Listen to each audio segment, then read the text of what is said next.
ದಾವಣಗೆರೆ ದಕ್ಷಿಣ ಉಪಚುನಾವಣೆ ಎಲ್ಲದಕ್ಕೂ ಮೂಲ ಕಾಂಗ್ರೆಸ್ ಅಲ್ಲಿ ನಡೀತಾ ಇರುವಂತ ಎಲ್ಲಾ ಬೆಳವಣಿಗೆಗಳಿಗೆ ಮೂಲ ಕಾರಣ ಈ ಚುನಾವಣೆ, ಈ ಉಪಚುನಾವಣೆ. ಇಲ್ಲಿ ಸೋಲು ಗೆಲುವಿಗಿಂತ ನೋಡಿ, ಒಂದು ಬೈ ಎಲೆಕ್ಷನ್ ಒಂದು ಇಡೀ ಸಮುದಾಯವನ್ನೇ ಅಪ್ಸೆಟ್ ಮಾಡಿದೆ. ಒಂದು ಬೈ ಎಲೆಕ್ಷನ್ ಒಂದು ಸಮುದಾಯದ ನಾಯಕತ್ವವನ್ನೇ ಶೇಕ್ ಮಾಡಿದೆ. ಒಂದು ಬೈ ಎಲೆಕ್ಷನ್ ಒಂದು ಕಾಂಗ್ರೆಸ್ ಅಂತ ಸಮುದ್ರದಂತಹ ಪಾರ್ಟಿಯ ಬುಡವನ್ನೇ ಅಲ್ಲಾಡಿಸ್ತಾ ಇದೆ.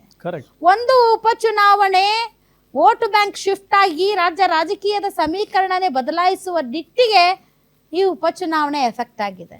ಹೌದು, ಇಬ್ಬರ ಜಗಳ ಮೂರನೇ ಅವರಿಗೆ ಲಾಭ ಅಂತ ಲಾಭದ ನಿರೀಕ್ಷೆಯಲ್ಲಿದ್ದಂತ ಇನ್ನೊಂದು ಪರ್ಯಾಯ ಆಯ್ಕೆ ತಟ್ಟಂತ ಚಿಗುರ್ಕೊಳ್ಳಕ್ಕೆ ಒಂದು ಉತ್ತಮ ವೇದಿಕೆಯನ್ನ ಕಲ್ಪಿಸ್ತಾ ಇದೆ ದಾವಣಗೆರೆ ದಕ್ಷಿಣ ಉಪಚುನಾವಣೆ.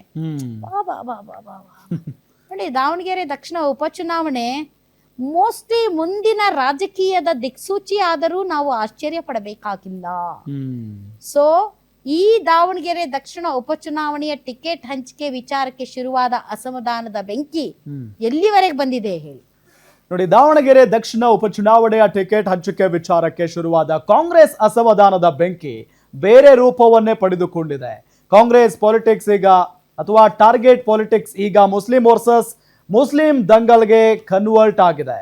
ಅಬ್ದುಲ್ ಜಬ್ಬಾರ್ ನಸೀರ್ ಮೇಲಿನ ಕ್ರಮಕ್ಕೆ ಸಮುದಾಯದಲ್ಲೇ ಪರ ವಿರೋಧದ ಕೂಗು ಎದ್ದಿದೆ. ಸಚಿವ ಜಮೀರ್ ಬಹಿರಂಗವಾಗಿಯೇ ಅಸಮಾಧಾನ ವ್ಯಕ್ತಪಡಿಸಿದ್ದಾರೆ. ಜೊತೆಗೆ ಅಲ್ಪಸಂಖ್ಯಾತ ಸಂಘಟನೆಗಳು ಕಾಂಗ್ರೆಸ್ ಹೈಕಮಾಂಡ್ಗೆ ದೂರು ನೀಡಿವೆ. ಮತ ಹಾಕಿ ಗೆಲ್ಲಿಸಿದ ಸಮುದಾಯಕ್ಕೆ ಸರಿಯಾದ ಪಾಲು ನೀಡಬೇಕು, ಇಲ್ದಿದ್ರೆ ಮುಂದಿನ ದಿನಗಳಲ್ಲಿ ಪರಿಣಾಮ ಎದುರಿಸಬೇಕಾಗುತ್ತೆ ಅಂತ ಎಚ್ಚರಿಕೆ ಕೊಟ್ಟಿದ್ದಾರೆ. ಮತ್ತೊಂದು ಕಡೆ ಒಂದಿಬ್ರು ಮುಸ್ಲಿಂ ನಾಯಕರು ಮಾಡಿದ ತಪ್ಪಿಗೆ ಇಡೀ ಸಮುದಾಯಕ್ಕೆ ಅನ್ಯಾಯ ಆಗಿದೆ ಅಂತ ಬಿಂಬಿಸೋದು ಸರಿಯಲ್ಲ ಅಂತ ಕೆಪಿಸಿಸಿ ಮುಸ್ಲಿಂ ಪದಾಧಿಕಾರಿಗಳು ಪಕ್ಷದ ಶಿಸ್ತು ಕ್ರಮವನ್ನ ಸಮರ್ಥನೆ ಮಾಡಿಕೊಂಡಿದ್ದಾರೆ.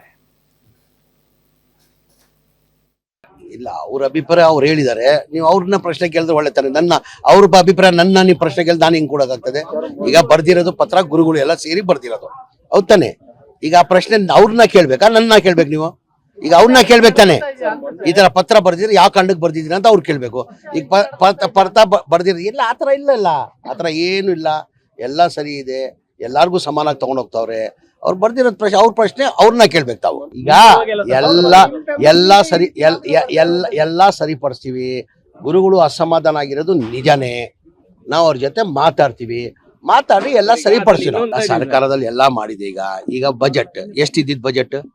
ಬಜೆಟ್ ಬಿಜೆಪಿ ಸರ್ಕಾರದಲ್ಲಿ 2023 1200 ಕೋಟಿ ಇದ್ದಿದ್ದು. ಈಗ ಎಷ್ಟಿಗಿದೆ ಬಜೆಟ್? 4990 ಕೋಟಿ ಇದೆ. 4990 ಕೋಟಿ ಇದೆ ಬಜೆಟ್. ತುಂಬಾ ದಪ್ಪ ಇದ್ದೀರಾ, ಅದರಲ್ಲೂ ಯಾವುದೇ ಸೈಡ್ ಎಫೆಕ್ಟ್ ಇಂದ ಸಣ್ಣ ಆಗ್ಬೇಕಾ? ಎಷ್ಟೋ ಜನ ಹೇಳ್ತಾ ಇದ್ರಿ, ಸರ್ ನಾನು ಜಿಮ್ಗೆ ಹೋಗ್ತಾ ಇದ್ದೀನಿ ಆದ್ರೂ ಸಣ್ಣ ಆಗ್ತಾ ಇಲ್ಲ, ಸರ್ ವರ್ಕೌಟ್ ಮಾಡ್ತಾ ಇದ್ದೀನಿ ಆದ್ರೂ ಸಣ್ಣ ಆಗ್ತಾ ಇಲ್ಲ ಅಂತ ಹೇಳ್ತಾ ಇದ್ರಲ್ಲ. 100% ಯಾವ ಜಿಮ್ಗೂ ಹೋಗ್ದಂಗೆ ವರ್ಕೌಟು ಮಾಡ್ದಂಗೆ ನೀವು ಸಣ್ಣ ಆಗ್ಬೋದು. ಪ್ರತಿದಿನ ಬೆಳಿಗ್ಗೆ ಸಂಜೆ 2 ಟೈಮ್ ನಮ್ಮ ಜೀನಿ ಸ್ಲಿಮ್ ನ ಯೂಸ್ ಮಾಡಿ ಯಾವುದೇ ಸೈಡ್ ಎಫೆಕ್ಟ್ ಇಲ್ದಂಗೆ ನೀವು ಸಣ್ಣ ಆಗ್ತೀರಾ. ಯಾಕೆಂದ್ರೆ ಜೀನಿ ಸ್ಲಿಮ್ ಒಂದು ಉತ್ತಮ ಆಹಾರ. ಇದು ರಾಜ್ಯದ ಸರ್ಕಾರಕ್ಕೆ ನಾವೊಂದು ತಡೆಯೋದು, ಅವ್ರಿಗೆ ತಿಳಿಸಿಕೊಳ್ಳೋದು ಏನಂದ್ರೆ, ಇವತ್ತು ಈ ತರ ಮಾಡಿದ್ರೆ ಮುಂದಿನ ಚುನಾವಣೆಗಳಲ್ಲಿ ನಿಮಗೂ ಕಷ್ಟ ಆಗುತ್ತೆ. ಅವರು ಒಂದು ಸೀಟ್ ಕೇಳಿದ್ದಾರೆ, ಕಾಂಗ್ರೆಸ್ಗೆ ಬೆನಿಫಿಟ್ ಆಗಲಿ ಅಂತ ಒಂದು ಸೀಟ್ ಕೇಳಿರೋದು. 80,000 ಮುಸ್ಲಿಂ ವೋಟ್ಸ್ ಇದೆ. ಅಲ್ಲಿ ಒಂದು ಮುಸ್ಲಿಂ ಕ್ಯಾಂಡಿಡೇಟ್ ಬಂದ್ರೆ ಮತ್ತೆ ಬರೋ ಚುನಾವಣೆಯಲ್ಲಿ ಮುಸ್ಲಿಮ್ಸ್ ಓಟು ಮತ್ತೆ ಕಾಂಗ್ರೆಸ್ಗೆ ಬರುತ್ತೆ ಅಂತ ಅವ್ರು ಕೇಳಿದ್ದಾರೆ. ಅದರ ಉಲ್ಟಾ ಅವರು ಕಾಂಗ್ರೆಸ್ಗೆ ಒಂದೇ ಫ್ಯಾಮಿಲಿ, ಆ ಫ್ಯಾಮಿಲಿ ವಿರುದ್ಧ ಏನಿಲ್ಲ, ನಮ್ಗೆ ಅದು ಫ್ಯಾಮಿಲಿ ವಿರುದ್ಧ ಏನಿಲ್ಲ. ಒಂದ್ ಮಾತು ಹೇಳಿಲ್ಲ ಅಂದ್ರೆ, ಒಂದ್ ಫ್ಯಾಮಿಲಿಗೆ ನಮ್ಮ ಮುಸ್ಲಿಂ ಸಮಾಜನೇ ಬಿಟ್ಬಿಟ್ರೆ ಹೆಂಗೆ? ಇದೊಂದು ನಮ್ಗೆ ದುಃಖ ಇತ್ತು. ಅದರಿಂದ ಇವತ್ತೊಂದು ರಜೆ ಮಾಡಿದ್ದೀವಿ. ಜನ ಎಲ್ಲ ಇಲ್ಲಿ ಸೇರಿ ಯಾರು ತಪ್ಪಿಸ್ಕೊಳಕ್ಕಾಗೋದಿಲ್ಲ. ಯಾರ್ಯಾರು ಪಕ್ಷಕ್ಕೆ ವಿರೋಧ ಮಾಡಿದ್ದಾರೆ ಆ ಇನ್ಫಾರ್ಮೇಶನ್ ಎಲ್ಲ ಇದೆ ಅವ್ರ ಹತ್ರ. ಏನಾದರೂ ಆ್ಯಕ್ಷನ್ ತೆಗೆದುಕೊಂಡಿದ್ದಾರೆ, ಅವರು ಸ್ವಂತವಾಗಿ ತಗೊಂಡಿಲ್ಲ. ಏನು ಗ್ರೌಂಡ್ ರಿಪೋರ್ಟ್ ಬಂತು, ಗ್ರೌಂಡ್ ಲೆವೆಲಲ್ಲಿ ಏನೇನು ಕೆಲಸ ಯಾರ್ಯಾರು ವಿರೋಧ ಚಟುವಟಿಕೆ ನಡೆಸಿದ್ದಾರೆ ಅದನ್ನೆಲ್ಲ ನೋಡಿಬಿಟ್ಟು ಅವರೆಲ್ಲ ಮಾಡಿರೋದು. ಅದರಿಂದ ಯಾರು ಇದಕ್ಕೆ ಬೇಸರ ಮಾಡಿಕೊಳ್ಳೋದು ಬೇಕಾಗಿಲ್ಲ.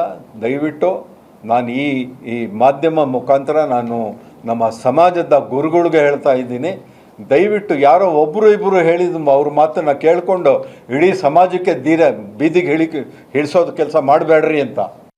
ಕೆಲವರು ಬಂದೇ ಇಲ್ಲ. ಅಲ್ಲಿ ಜಬ್ಬಾರ್ ಅವ್ರ ಮನೆ ಬಿಟ್ಟು ಆಚೆ ಬಂದಿಲ್ಲ. ಅವ್ರು ಏನಂದ್ರೆ ಪಕ್ಕದ ಮನೆಗೆ ಹೋಗಿದ್ರಿ, ನಮ್ಮ ಮನೆಗೆ ಬಂದಿಲ್ಲ. ಹಾಗೆ ಅಂದರೆ ಪಕ್ಕದ ಮನೆ ಅವ್ನು ಕಾಂಗ್ರೆಸ್ ಅವ್ನಿಲ್ಲ ರೀ, ಅವ್ನು MLC ಇಲ್ಲ. ನೀವು ಮೂರು ಸರಿ MLC ಆಗಿದ್ದೀರ, ನಿಮ್ಮ ಡಿಸ್ಟ್ರಿಕ್ಟ್ ಅದು. ನೀವು ಆಚೆ ಬಂದು ಮೈನಾರಿಟಿ ಚೇರ್ಮನ್, ನೀವು ಪಾರ್ಟಿ ಕಮಿಟಿದು ಮೈನಾರಿಟಿ ಚೇರ್ಮನ್, ಅವ್ರಿಗೆ ಇನ್ವಿಟೇಷನ್ ಕೊಡಬೇಕಾ? ಅವರೇ ಸ್ವತಃ ಬಂದು ಕೆಲಸ ಮಾಡಬೇಕಾಗತ್ತು.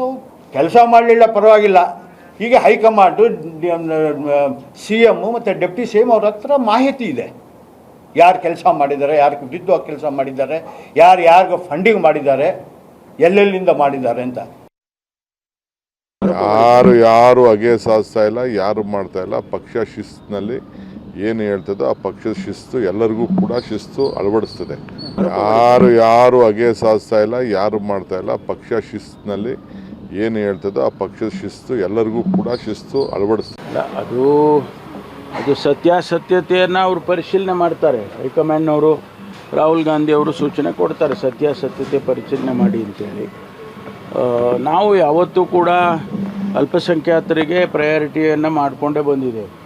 ಈಗ ರಾಜ್ಯಸಭಾ ಕೊಟ್ಟಿದ್ದೇವೆ, MLCಗಳು ಕೊಟ್ಟಿದ್ದೇವೆ. ಈ ಒಂದು ಚುನಾವಣೆಯಲ್ಲಿ ಅವರು ಸಾಮಾನ್ಯವಾಗಿ ಕಾಂಗ್ರೆಸ್ ಪಕ್ಷದಲ್ಲಿ ಯಾರು ತೀರ್ಕೊಳ್ತಾರೆ ಅವರ ಕುಟುಂಬದವರಿಗೆ ಕೊಡ್ತಾರೆ, ಅದೊಂದು ಪದ್ಧತಿ.